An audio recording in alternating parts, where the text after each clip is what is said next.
Hello and welcome all. New Zealand is becoming a very popular destination for study abroad. It gives a lot of opportunities for students in terms of part-time work options, post-study work visa options after eligible courses, and family visa options when it comes to spouses and kids visas. The first step of study in New Zealand is basically choosing a course and an education provider. There are a lot of different education providers in New Zealand. To understand those better, we have here with us Ms. Pukenga, who is a licensed immigration advisor and will help us understand these different kinds of education providers better. Welcome, ma'am. Thank you. So, ma'am, there are a lot of different education providers as we discussed. Could you give a brief idea about them? First and foremost, thank you for providing me this opportunity to address this point of study in New Zealand. If you are an applicant who wishes to study in New Zealand, then there are different education providers where you may choose to study. So it all depends on what would you like to have in terms of studying in New Zealand. Like the students may study a course in a university.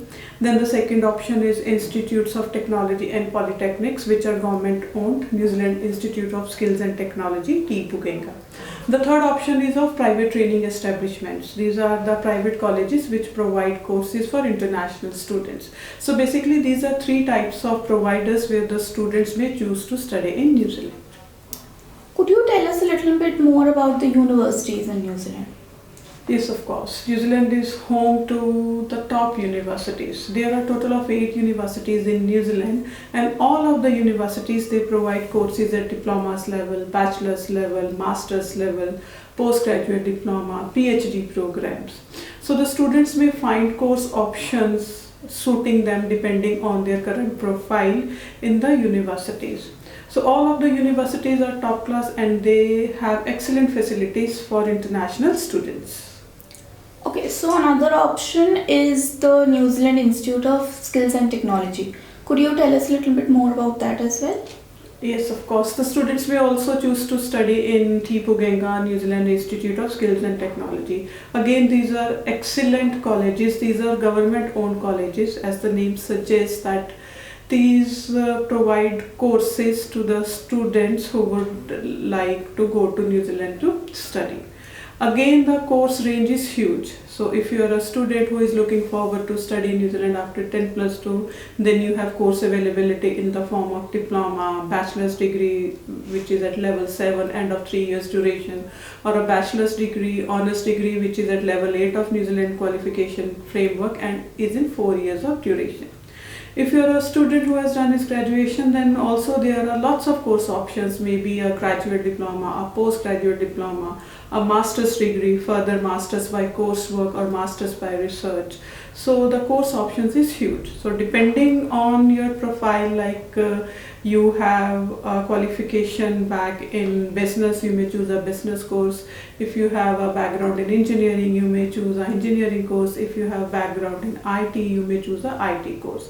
So depending on your profile, you may choose a course in government IGPs.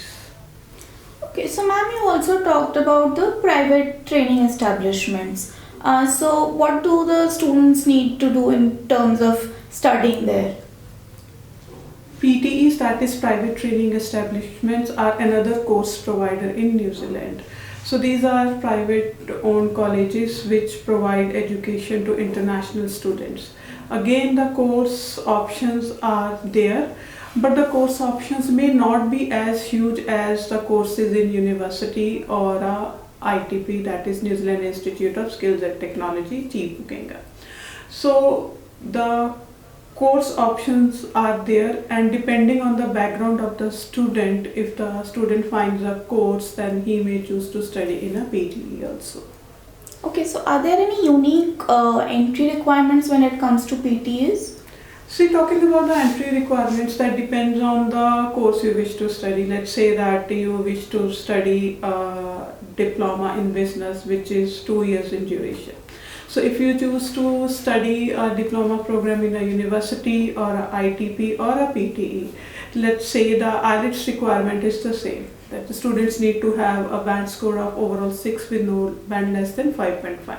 Then academic requirements may also be almost the same, but it would depend on the exact course you wish to study. Okay, so ma'am, you talked about that when a student is planning on doing a diploma in New Zealand, the English language requirements is almost similar in all the education providers. So, what are the different aspects that they should consider when making a choice for the education provider? Well, choosing whether to study in a university or a government polytechnic or a private college in New Zealand would depend on various factors. First and foremost, it would be the experience, the kind of experience the student would like to have in New Zealand. Like if you are comfortable in studying in a small classroom size, then of course PTE could be a best option for you. As in universities, the class size may be large.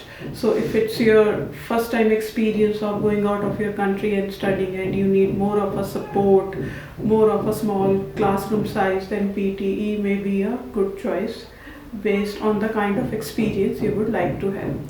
Second is, of course, the budget, which is very crucial. You are planning to spend a huge amount of your family savings, family income on your study in New Zealand. So your family may have a set budget for your study.